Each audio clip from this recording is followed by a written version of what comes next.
Very very very good evening once again. मैं C Yashwant Sharma. Continue करते हैं प्रॉफिटेबिलिटी रेशियोज को। तो प्रीवियस वीडियो में हम लोगों ने कवर किया था gross profit ratio and operating ratio. तो ऑपरेटिंग रेशियो के आगे का जो टॉपिक है that is operating profit ratio.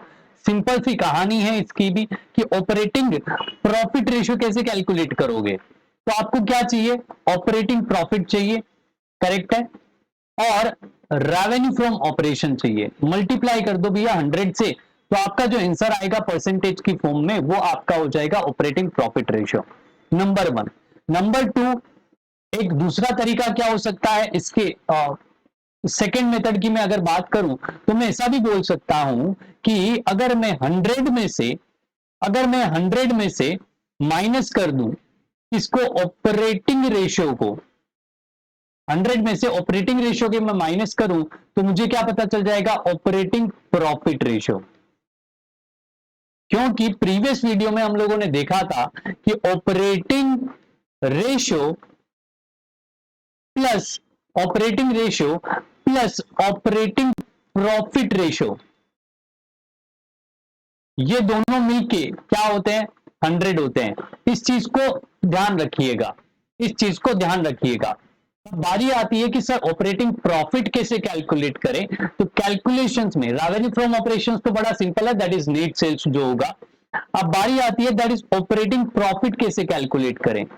Sir operating profit कैसे कैलकुलेट करें, तो उसको कैलकुलेट करने के लिए आपको क्या चाहिए, रेवेन्यू फ्रॉम ऑपरेशन में से आप ऑपरेटिंग कॉस्ट को माइनस कर दो। किसको माइनस करना है, ऑपरेटिंग कॉस्ट को माइनस करना है।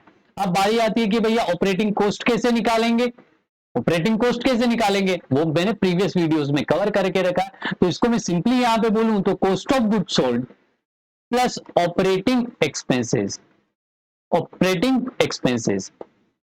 अब दूसरी चीज क्या आती है कि इसी फॉर्मूले को मैं एक्सपैंड करके और दूसरे तरीके से बताऊं तो क्या हो सकता है, आप एक चीज नोट करिएगा कि रेवेन्यू फ्रॉम ऑपरेशन में से हम माइनस कर रहे हैं कॉस्ट ऑफ गुड सोल्ड और माइनस करेंगे ऑपरेटिंग एक्सपेंसेस, तब जाके आपको क्या पता चलेगा, ऑपरेटिंग प्रॉफिट पता चलेगा। अब एक चीज यहां पे आपने नोटिस की कि आपका रेवेन्यू फ्रॉम ऑपरेशन में से अगर आप माइनस करो कॉस्ट ऑफ गुड सोल्ड तो इसको हम क्या बोलते हैं, सही सोच रहे हैं, दैट इज ग्रोस प्रॉफिट।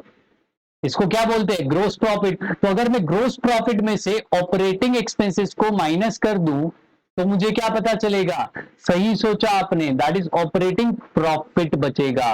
और ऑपरेटिंग प्रॉफिट का ये दूसरा तरीका हो गया। चलिए एग्जाम्पल करते हैं, कुछ क्वेश्चंस को सोल्व करते हैं।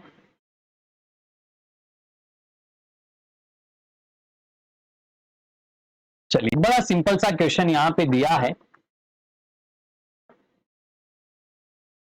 कुछ इंफॉर्मेशन दी है, ऑपरेटिंग प्रॉफिट आपको कैलकुलेट करना, रेवेन्यू फ्रॉम ऑपरेशन दिया और ऑपरेटिंग प्रॉफिट दिया है। ये तो बड़ा ही सिंपल सा आसान सा काम हो गया, आपको कुछ ज्यादा मेहनत करनी नहीं है। That is operating profit ratio is equals to operating profit divided by revenue from operation multiply by 100। Simple simple कहानी है, 75,000 divided by 5 lakh multiply by 100।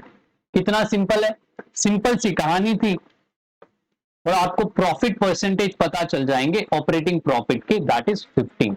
तो क्या इस क्वेश्चन को मैं ऐसा बोल सकता हूं कि आप ऑपरेटिंग कॉस्ट निकालिए, ऑपरेटिंग रेशियो निकालिए। तो ऑपरेटिंग रेशियो कैसे निकालेंगे, operating ratio is equals to 100 minus operating profit ratio. ये थोड़ा सा एक्सपांशन करने का तरीका हो गया। तो ऑपरेटिंग रेशियो कैसे निकलेगा, दैट इज जो कॉस्ट वाला पार्ट था ना वो ऑपरेटिंग कॉस्ट हुआ, और ऑपरेटिंग प्रॉफिट बोले तो प्रॉफिट को कंसीडर करना है। सिर्फ ऑपरेटिंग रेशियो बोले तो कॉस्ट वाला पार्ट कंसीडर करना, और ऑपरेटिंग प्रॉफिट रेशियो बोले तो आपको कंसीडर करना है ऑपरेटिंग प्रॉफिट। तो यहां पे हमारे पास में 100 minus operating profit ratio that is 15, और आपके पास में आ जाएगा ऑपरेटिंग रेशियो। तो ये दूसरा तरीका हो गया भैया कैलकुलेट करने का। चलिए एक और क्वेश्चन करते हैं।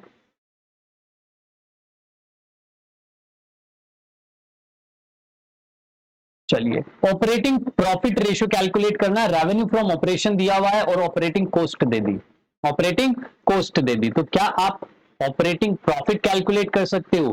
तो हमको कैलकुलेट क्या करना है, हमको कैलकुलेट करना है operating profit ratio, operating profit ratio, यही पूछा है क्वेश्चन में, सिंपल सी कहानी। तो क्या करोगे, operating profit divided by revenue from operation multiply by 100, simple. चलिए क्या चाहिए, ऑपरेटिंग प्रॉफिट चाहिए, रेवेन्यू फ्रॉम ऑपरेशन तो दिया हुआ है, ऑपरेटिंग प्रॉफिट कैसे निकालोगे? सर अभी आपने बताया रेवेन्यू फ्रॉम ऑपरेशन में से ऑपरेटिंग कॉस्ट को माइनस कर दीजिए, रेवेन्यू फ्रॉम ऑपरेशन में से ऑपरेटिंग कॉस्ट को माइनस कर दीजिए। क्या रेवेन्यू फ्रॉम ऑपरेशन की वैल्यू देके रखी है? यस सर 6 लाख रुपीस दिया हुआ है, माइनस करते 5,20,000, तो आपको पता चल जाएगा 80,000। ये 80,000 क्या आया, ये 80,000 क्या आया, ऑपरेटिंग प्रॉफिट। तो यहां पे ऑपरेटिंग प्रॉफिट की वैल्यू हमको पता चल चुकी है, दैट इज 80,000, और डिवाइड कर देते 6 लाख से और मल्टीप्लाई कर देते 100 से। क्या आपका आंसर आ गया? 80,000 divided by 6 lakh multiply by 100, that is 13.33%, 13.33%। Simple लगा, सिंपल लगा। अगर ऑपरेटिंग रेशियो पूछा होता तो उसको भी कैलकुलेट कर लेते हैं, operating ratio is equals to, अब यहां पे दो तरीके हैं हमारे पास में ऑपरेटिंग रेशियो को कैलकुलेट करने के लिए। Number one, operating cost divided by revenue from operation multiply by 100, number one, simple. Operating cost कितना दिया, 5,20,000 divided by revenue from operation that is 6 lakh multiply by 100, तो यहां पे आपको वैल्यू पता चल जाएगी 86.67%। सिंपल कहानी। चलिए दूसरा तरीका क्या हो सकता है, दूसरा तरीका जो मैंने 100 वाला बताया था, that is operating ratio plus operating ratio plus operating profit ratio. इसको समझिएगा, operating ratio plus operating profit ratio is equals to, operating profit ratio is equals to 100। क्या 100 हो रहा है, ऑपरेटिंग रेशियो कितना है 86.67 प्लस 13.33 इज इक्वल्स टू 100। क्या आपको समझ में आया? कमेंट बॉक्स में जरूर बताइएगा। चलिए आगे बढ़ते हैं और समझते हैं नेक्स्ट क्वेश्चन को। क्या बोला, ऑपरेटिंग प्रॉफिट रेशियो कैलकुलेट करना है। क्या दिया, रेवेन्यू फ्रॉम ऑपरेशन दिया, number one. Gross profit ratio दिया है, तो profit ratio that is GP ratio किस पे कैलकुलेट करते हो? सर जीपी रेशियो तो हम रेवेन्यू फ्रॉम ऑपरेशन पे कैलकुलेट करते हैं, तो क्या आप सिंपली जीपी कैलकुलेट कर सकते हो? ग्रोस प्रॉफिट का अमाउंट क्या होगा, नंबर वन। आगे क्या दिया, ऑपरेटिंग एक्सपेंसेस दिए हैं आपको, तो मैंने एक और फॉर्मूला आपको बताया था, रेवेन्यू फ्रॉम ऑपरेशन में से सीओजीएस अगर आप माइनस करते हो तो आपको जीपी पता चलता है, नंबर वन। जीपी में से ऑपरेटिंग एक्सपेंसेस माइनस करोगे तो आपको पता चलेगा ऑपरेटिंग प्रॉफिट, सही है। तो चलिए इस क्वेश्चन को हम सोल्व करते हैं, दैट इज कैलकुलेट करना है operating profit ratio, operating profit ratio. तो ऑपरेटिंग प्रॉफिट रेशियो के लिए सबसे पहले चाहिए operating profit divided by revenue from operation multiply by 100। हमको चाहिए ऑपरेटिंग प्रॉफिट, उसके लिए हम क्या बोल सकते हैं, हमको चाहिए ऑपरेटिंग प्रॉफिट, उसके लिए हम क्या बोल सकते हैं,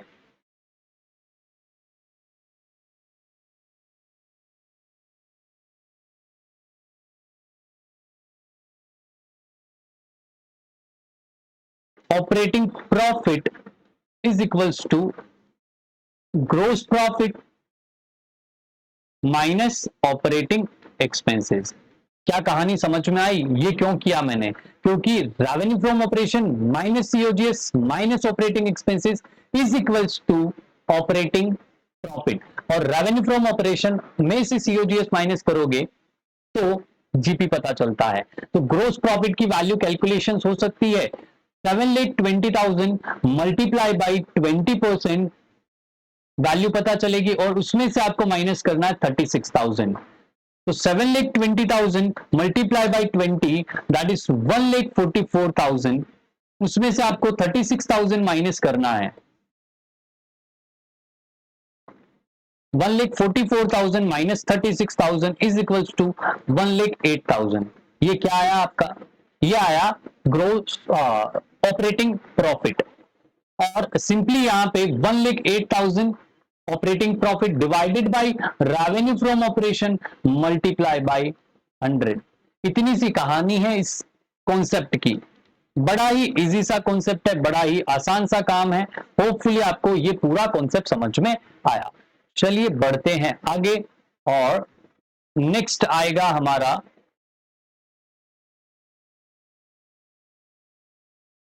अच्छा क्वेश्चन, बड़ा ही इंपॉर्टेंट और अच्छा question. Must do this question, must do, करिएगा जरूर, इसको समझिएगा। क्या बोला? ऑपरेटिंग प्रॉफिट कैलकुलेट करना, सिंपल सी कहानी है, हो जाएगा सर, कोई दिक्कत नहीं है। दिक्कत कहां पे आएगी? जब ये क्वेश्चन को आप रीड करोगे, इतनी सारी इंफॉर्मेशन को समझोगे तब। ओपनिंग इन्वेंट्री दिया, परचेज दिया, सेल्स दिया, सेल्स रिटर्न दिया।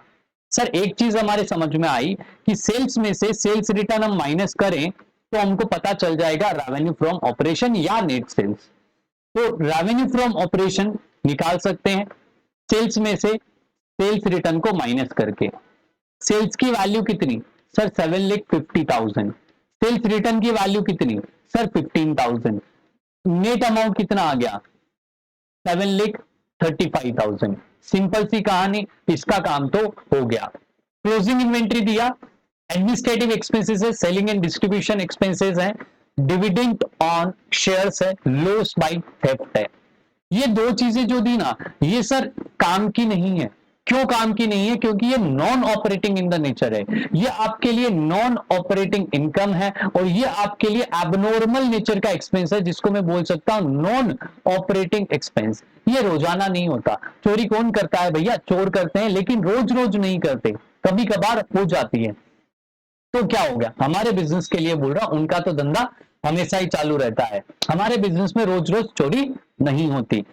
बात करते हैं आगे। ओपनिंग इन्वेंट्री दिया, क्लोजिंग इन्वेंट्री दिया, परचेज की वैल्यू दी। क्या कैलकुलेट कर सकते हो? सीओजीएस कैलकुलेट कर सकते हो, सिंपली सीओजीएस कैलकुलेट कर सकते हो। तो सीओजीएस के लिए ओपनिंग स्टॉक वैल्यू 50,000,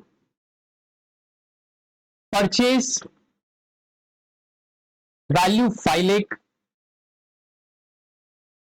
और दिया है क्लोजिंग इन्वेंट्री। क्या आपको डायरेक्ट एक्सपेंसेस के बारे में दिया हुआ है? सर कुछ भी नहीं है। सर एडमिनिस्ट्रेटिव इनडायरेक्ट नेचर का है।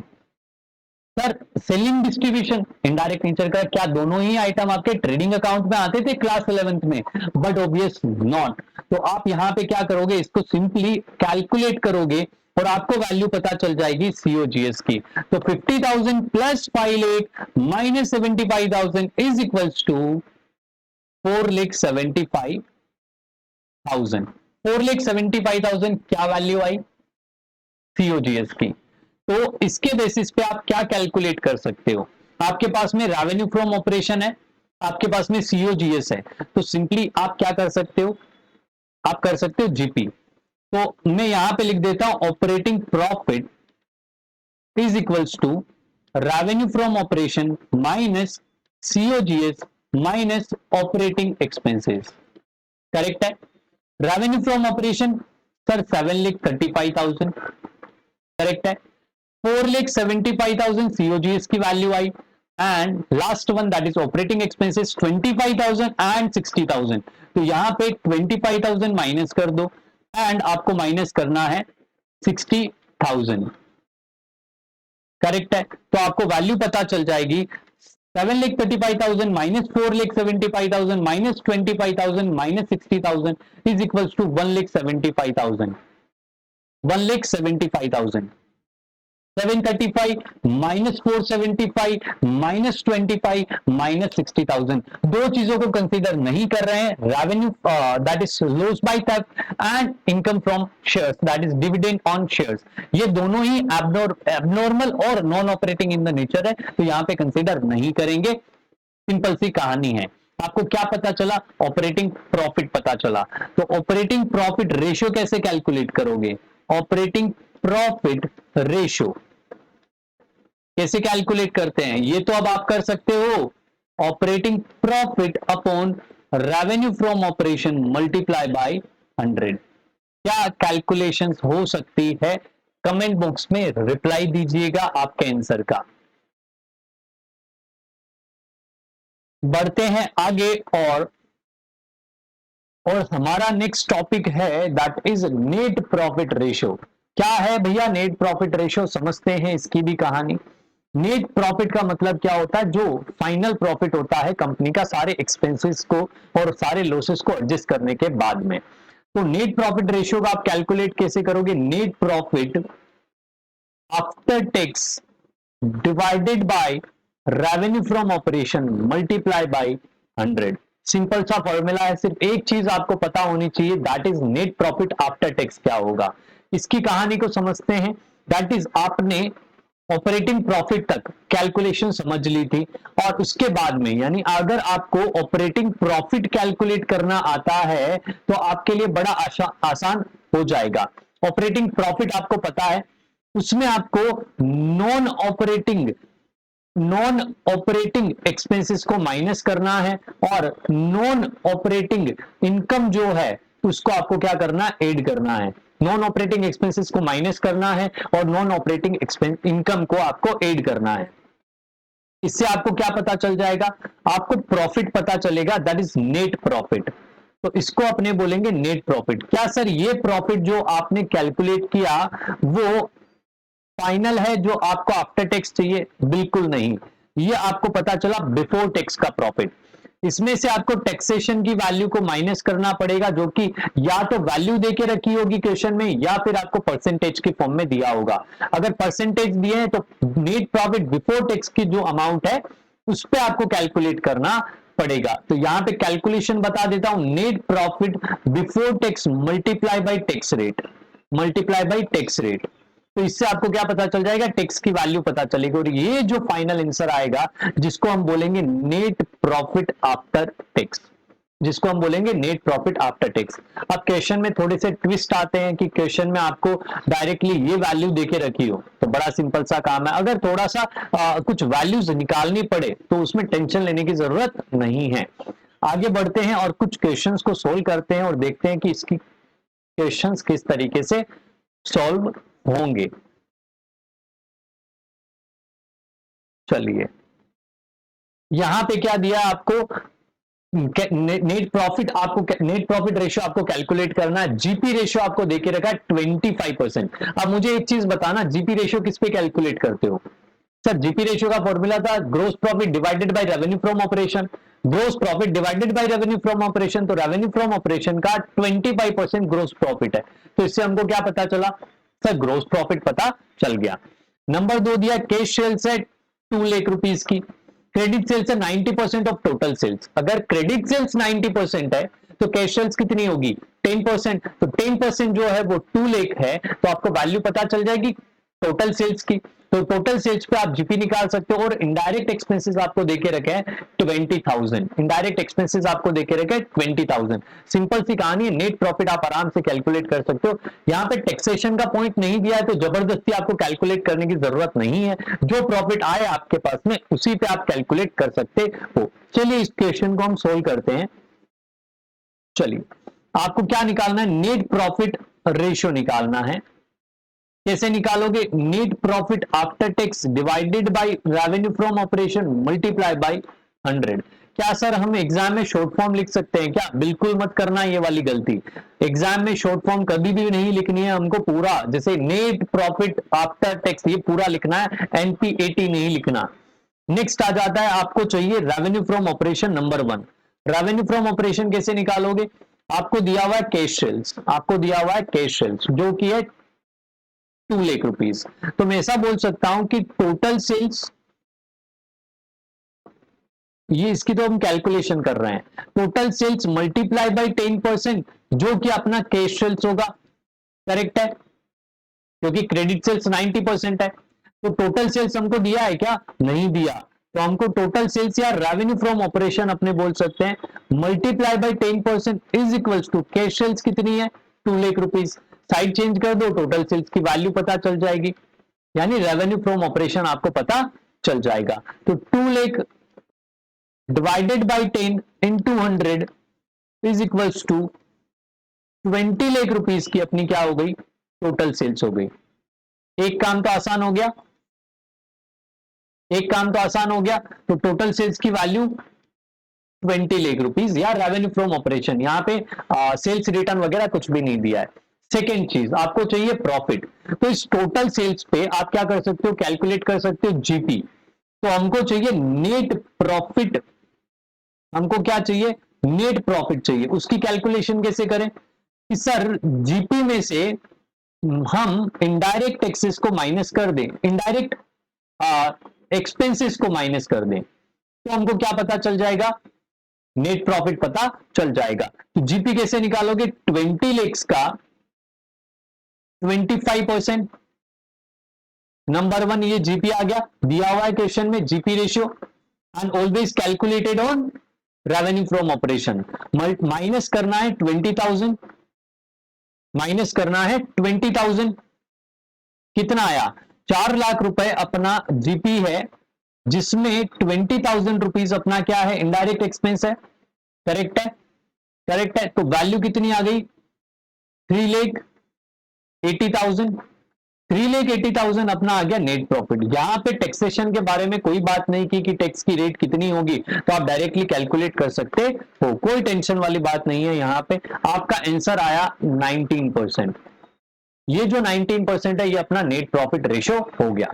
चलिए एक आध और क्वेश्चन करते हैं, समझते हैं, थोड़ा सा डिफिकल्ट लेवल पे कुछ क्वेश्चन मिले तो।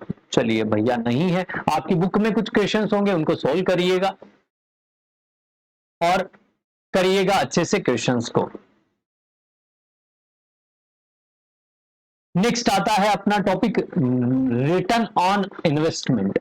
Return on investment, return on investment क्या है? कि आपने अगर एक बिजनेस में पैसे इन्वेस्ट किए हैं, अगर आपने बिजनेस में पैसे इन्वेस्ट किए हैं तो दो तरीके से हो सकते हैं। एक हो सकता है आपका ओनर्स इक्विटी, जिसको अपने इक्विटी बोलते हैं या ओनर्स फंड बोलते हैं, और दूसरा हो सकता है आउटसाइडर्स का पैसा, जिसको अपने डेट बोलते हैं। और जो डेट है ना वो लॉन्ग टर्म डेट होना चाहिए, ठीक है। तो ये दोनों मिलके आपने इन्वेस्ट किया, that is called capital fund या capital invested. Done. Owners equity का मतलब क्या हो गया या ओनर्स फंड का मतलब क्या हो गया? ओनर्स फंड मतलब होता है शेयर कैपिटल, नंबर वन, और साथ साथ में जो रिजर्व एंड सरप्लस है वो भी इसमें आ जाएगा। तो ये दोनों मिलके आपके ओनर्स फंड बनते हैं, ओनर्स इक्विटी बनते हैं। डन। जो डेट है ना, यहां पे करंट लायबिलिटीज को कंसीडर नहीं करना, हम जो डेट बोल रहे हैं ना वो लॉन्ग टर्म डेट्स के बारे में बात कर रहे हैं। तो बेसिकली यहां पे जो लॉन्ग टर्म बोरोइंग्स है, जो लॉन्ग टर्म बोरोइंग्स है एंड लॉन्ग टर्म जो प्रोविजंस है, वो दोनों चीजें यहां पे कवर हो जाएगी। Long term borrowings and long term provisions, ये दोनों चीजें यहां पे कवर होगी। तो सिंपली मैंने क्या किया, जो share capital share holder fund है, शेयर होल्डर फंड और नॉन करंट लायबिलिटीज को मैंने ऐड कर दिया। तो इसको मैं बोल सकता हूं शेयर होल्डर फंड और इसको मैं बोल सकता हूं नॉन करंट लायबिलिटीज। ये जो तरीका था ना, ये जो तरीका था कैलकुलेशंस करने का कैपिटल फंड को, वो था लायबिलिटी अप्रोच, क्योंकि लायबिलिटी साइड्स के अपन कैलकुलेट कर रहे हैं। अगर मैं बात करूं दूसरे तरीके से, दैट इज मैं एसेट अप्रोच भी फॉलो कर सकता हूं। सर एसेट अप्रोच क्या है? मतलब एसेट्स की टोटल लगाओ और फिर आपको पता चलेगा। तो यहां पे जो एसेट अप्रोच है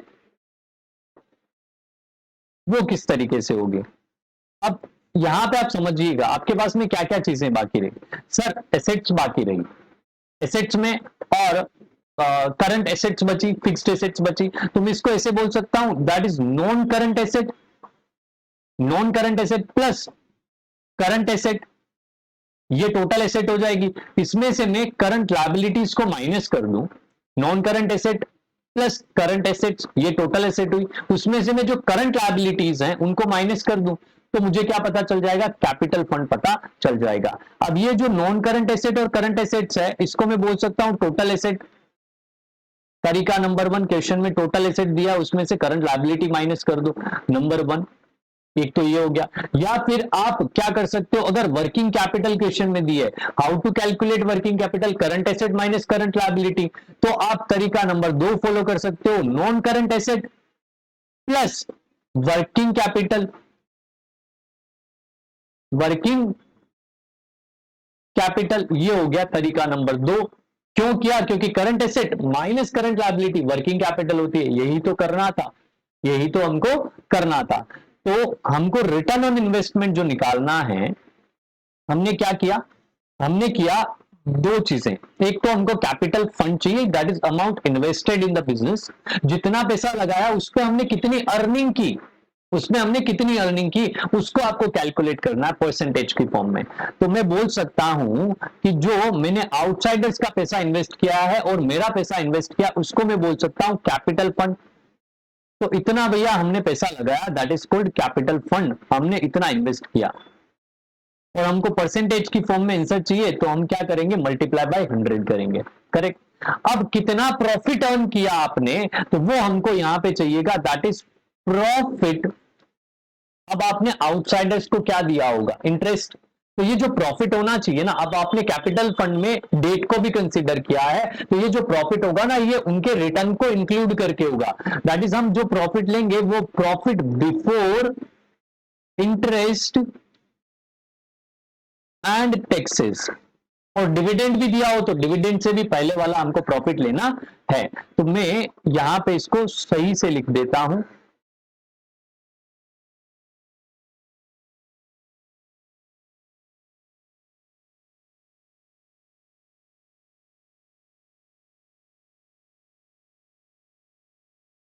net profit before interest taxes, और अगर डिविडेंड का भी पॉइंट दिया है तो डिविडेंड से भी पहले वाला आपका प्रॉफिट होना चाहिए, तो आपके डिविडेंड से भी पहले वाला पॉइंट होना चाहिए, मल्टीप्लाई बाय 100, डन। नेक्स्ट आ जाते हैं हम क्वेश्चन पे, ये तो हो गया अपना कैपिटल, इसको अपने क्या बोल सकते हैं, एक तो इसका नाम है रिटर्न ऑन इन्वेस्टमेंट, और दूसरा हो सकता है return on capital employed, or return on capital employed, ROCE, ये नाम हो सकता है, या फिर रिटर्न ऑन इन्वेस्टमेंट भी हो सकता है, इसके दो नाम है। तो जो भी क्वेश्चन में है उस तरीके से यही फॉर्मूला है, आपको ज्यादा टेंशन लेने की जरूरत नहीं है। चलिए यहां पे एक क्वेश्चन दिया है आपको, that is return on investment, आपको कैलकुलेट करना net profit after interest and taxes, हमको कौन सा वाला चाहिए, बिफोर वाला। 6 लाख रुपीस का आपका दिया हुआ है, 10% डिबेंचर्स हैं, 10% डिबेंचर्स हैं, दैट इज डेट की वैल्यू हमको पता चल गई, नंबर 1, टैक्स की रेट दिया और कैपिटल एम्प्लॉयड दिया है, दैट इज 80 लाख। तो कैपिटल एम्प्लॉयड ही दे दिया आपको 80 लाख रुपीस का, तो सिंपल सी कहानी हो गई ना, एक वैल्यू तो हमको पता चल गई। चलिए आंसर निकालते हैं, इसका क्या होगा, आपको क्या कैलकुलेट करना है, return on investment, that is profit before interest and taxes divided by capital employed multiply by 100, correct है। Capital employed that is 80 lakh की वैल्यू दी हुई है क्वेश्चन में, ज्यादा हमको कैलकुलेशंस करने की जरूरत नहीं पड़ेगी।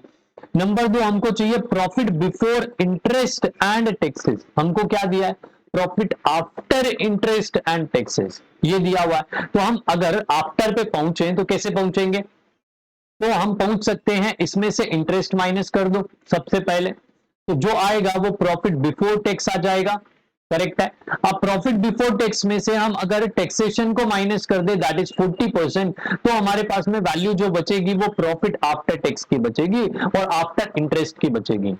तो यहाँ पे क्या वैल्यू दी है हमको 6 लाख रुपीज। तो ये जो वैल्यू है ना, ये वैल्यू आपकी कितनी है, टैक्स काटने के बाद की वैल्यू है। टैक्स आपने कितना कट किया सर 40%, तो 40% कट किया तो ये कितना हो गया 60%। तो 40% कैसे निकालोगे, तो सर हम निकाल सकते हैं 6 लाख अगर 60% है तो 40% कितना होगा भैया, आंसर आएगा आपका 4 लाख रुपए। तो 100% कितना होगा सर 10 लाख रुपीज। करेक्ट है, करेक्ट है, वापस कैलकुलेट करके देखो, 10 लाख का 40% 4 लाख और 60% अपना आया 6 लाख रुपीज। तो इंटरेस्ट कितना है सर, ये कहां से निकालें, तो यहां पे क्वेश्चन में दिया हुआ 10% डिबेंचर्स हैं, 10% is rate of interest, rate of interest, rate of interest है 10 लाख रुपए की वैल्यू है, उस पर 10% दैट इज 1 लाख रुपीज आपका अमाउंट आ जाएगा। 10 लाख प्लस 1 लाख, तो आपके पास में profit before interest and taxes की वैल्यू हमको पता चल गई। यही कैलकुलेट करना था, ये सिंपली आपको क्या करना है, यहां पे पुट करना है और आपका आंसर आपके पास में होगा 11 lakh divided bye 80 lakh multiply by 100 that is 13.75 percentage, 13.75% है ना, सिंपल सी कहानी। चलिए एक और क्वेश्चन करते हैं, बड़ा मजेदार है, ध्यान से समझिएगा और इसको स्टार मार्क लगा लो, इंपोर्टेंट कर लो इसको।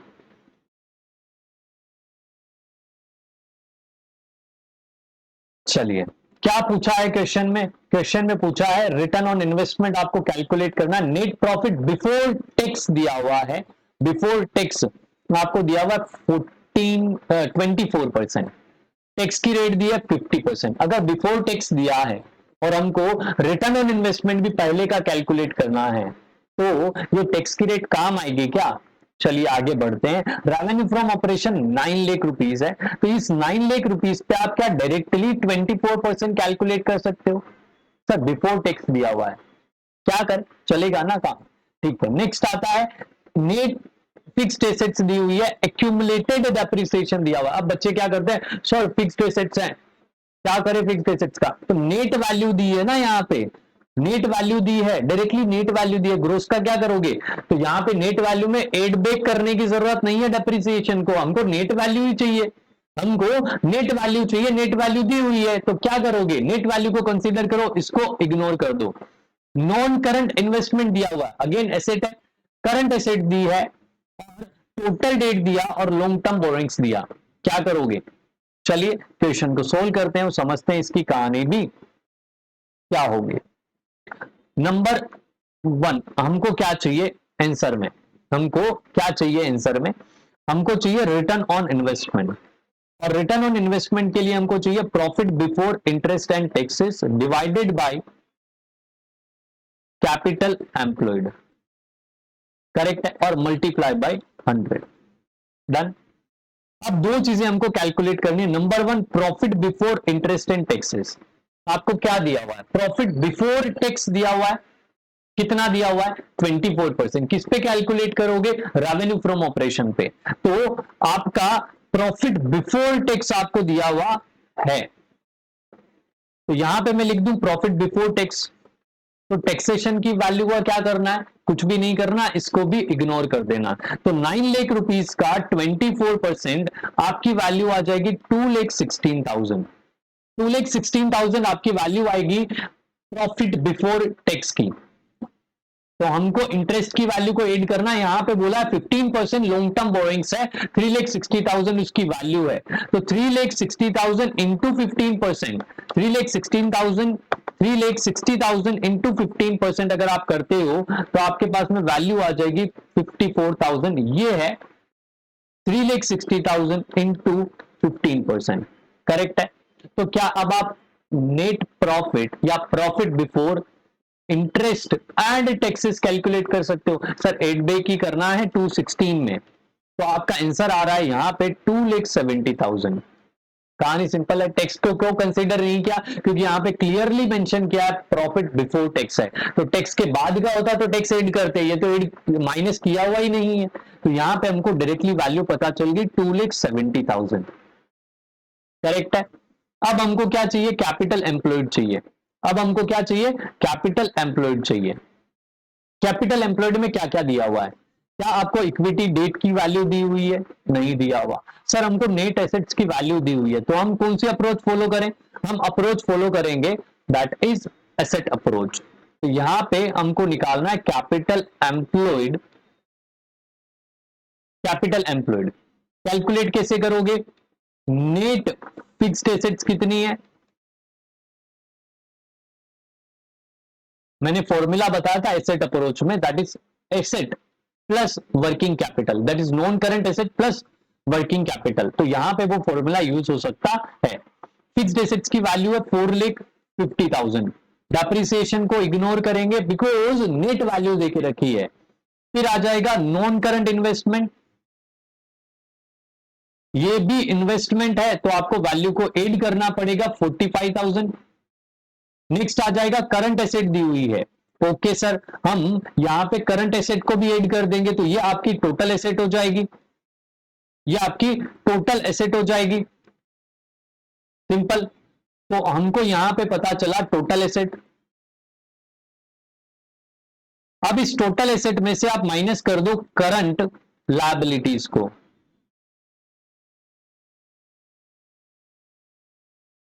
करंट लायबिलिटी सर दी हुई है क्या क्वेश्चन में? करंट लायबिलिटी दी हुई है क्या? नहीं दी है। तो क्या दिया है?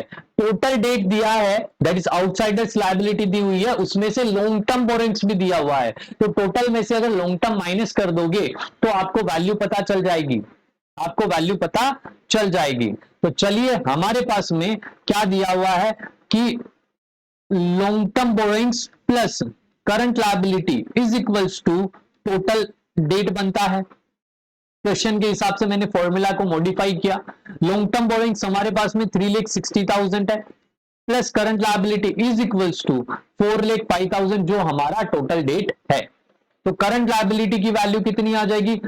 4,05,000 माइनस 60,000, 3,60,000 इज इक्वल्स टू 45,000।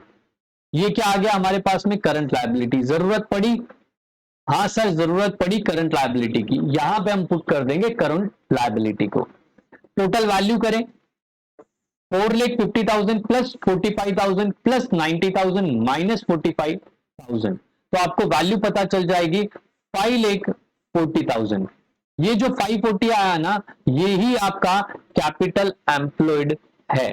यही आपका कैपिटल एम्प्लॉयड है।